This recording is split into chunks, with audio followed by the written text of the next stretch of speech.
Hey guys, Mike Toy Bonsai Boise. So today I'm going to be working on my Siberian elm. As you can see, it's growing pretty vigorously right now. I dug this up in September or October-ish of 2017 and did a repot on it this past spring of 2019. And as you can see, it's bounced back well. I've gotten a lot of good cuttings from it. The cuttings from a Siberian elm root very well. So I made a forest bonsai, and I've got a couple other little miniature starters from this too that I'm working on. So I've been really happy with this tree. Not bad for what they call a weed tree that grows in parking lots and the cracks of buildings and sidewalks.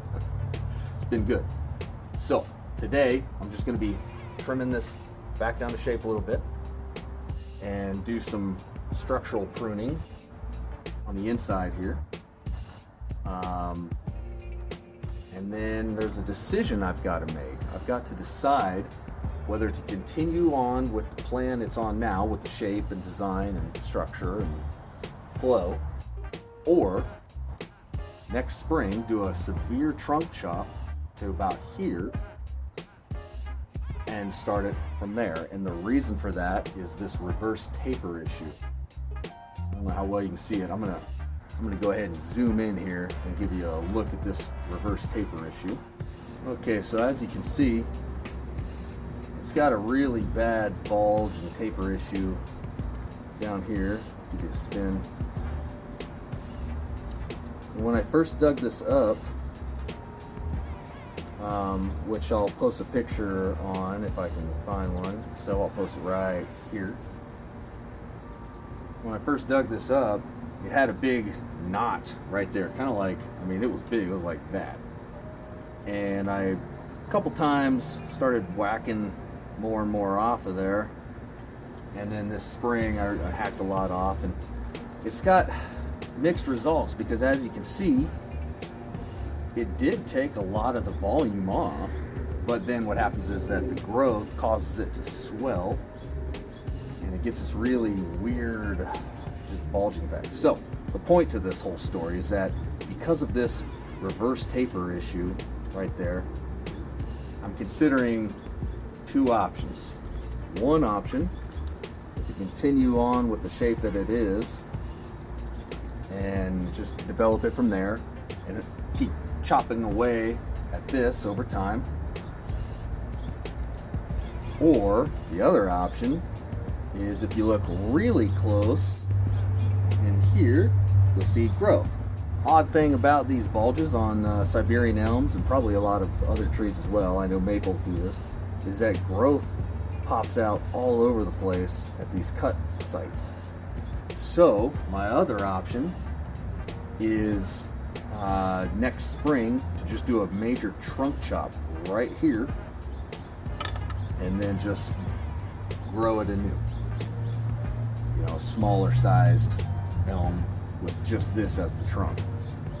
So I'm playing with both options. I don't have to decide anything now, but I'm just saying it's either this or continue on with where I'm at. So let me zoom back out now. Okay, so yeah, as you can see there, it's got some, that's a problem area no matter how you slice it. So those are my two options. Two options are to continue on with this shape and flow, or trunk chop next spring and start from kind of ground zero almost. So I'll give you one more spin here, I'll give you a last look before we dive in.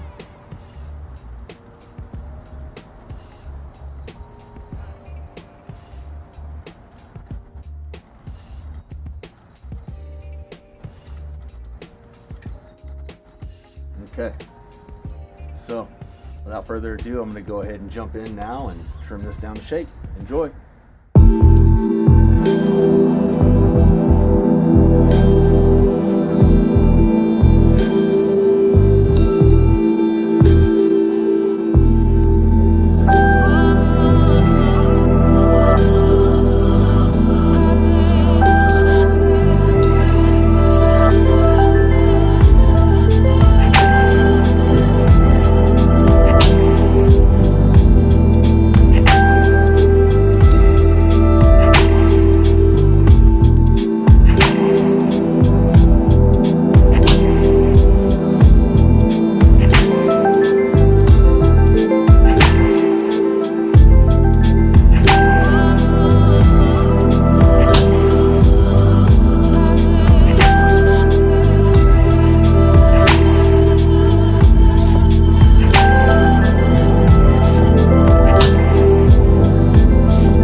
so there it is. So quick note too, it's about 100 degrees out here, as you can tell by I just checked and there's a big glare on everything, so sorry about that.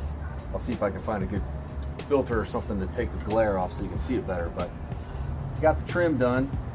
One thing I'll note too is that while yes, it is a severe prune, that's the beauty of these Siberian elms, is that they bounce back so vigorously and so quick.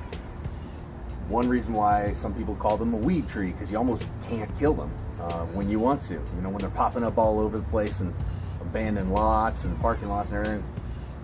People try to get rid of them and can't. I mean, you just chop them down and they just grow again. So for bonsai purposes, that's fantastic. That means you can prune them and trim them and kind of experiment with them and beat them up a little bit, and they just keep growing. So they're very forgiving. I would highly recommend them, especially for beginning bonsai trees for people, because they're just so forgiving and they grow so rapidly and vigorously. So that's enough of that. But anyways, as you can see, for now, I stuck with the same, more or less the same shape and design and flow that I had going before. Comes up. Yes, I always, on all my trees for the most part, always have a branch off to the left or the right, just to give a little character. But other than that, it goes up, splits into two, and then goes up from there, another side branch or two, and you know, it gets more defined character the higher you go. So that's it in a nutshell. That's the structural pruning and trim of this Siberian Elm Bonsai. I'm gonna post just a real quick snippet, 30 seconds or so, of what I do with cuttings for this and how I prepare them and how, you know, the success that I've had with them. So I'll show you that. But otherwise, I hope you liked the video. If so, please click like and subscribe on the video, and subscribe to the channel too, especially because you'll see previous videos on this tree and other trees like it. I've got, I think at last count, somewhere around 22 different varieties of trees. Most of them are, you know, still in some of the earlier stages of development.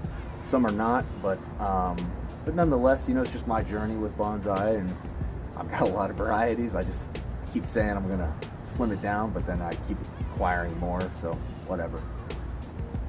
Anyways, hope you do like them. If so, leave me some comments too if you have any experience with Siberian elms or any of the other trees that you have, or just in bonsai in general, because I love to see comments and learn new things. Hope you guys have a good day today. Thanks for watching.